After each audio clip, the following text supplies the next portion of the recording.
Американската армија вети зголемување на опсегот и комплексноста на вежбите во Европа со цел одвраќање на руската агресија.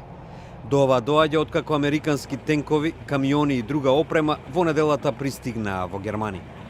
Станува збор за прво поголемо засилување на источното крило на НАТО. Замени командантот на американските сили во Европа, генерал полковник Тим Реј, вели: These forces here were in direct response to the destabilizing efforts of the Russian government in the Ukraine. Тој за време на пристигнувањето на војната опрема во северното германско пристаниште Бремерхавен ја истакна американската цврста посветеност на Европа. Во пристаништето деновиве пристигна околу 2800 парчиња воена опрема, која ќе биде користена од скоро 4000 американски војници во вежбите планирани во членките на НАТО кои граничат со Русија. Американското и НАТО засилувањето во Источна Европа доаѓа неколку денови откако американските разузнавачки агенции го обвинија рускиот председател Владимир Путин дека ги наредил напорите да им се помогне на изборните шанси на републиканецот Доналд Трамп со дискредитирање на демократот Хилари Клинтон за време на председателската кампања во минатата година.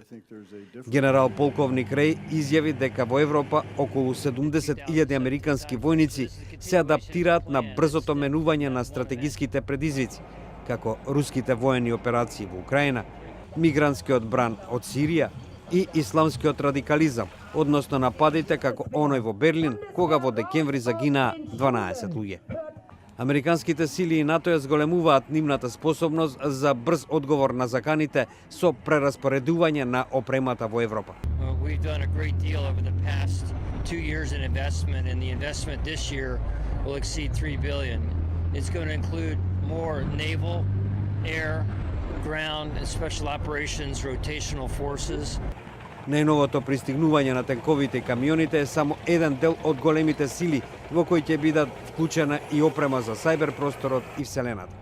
Кон крајот на јануари ќе биде одржана првата голема воена вежба во која ќе учествуваат американски и полски војници.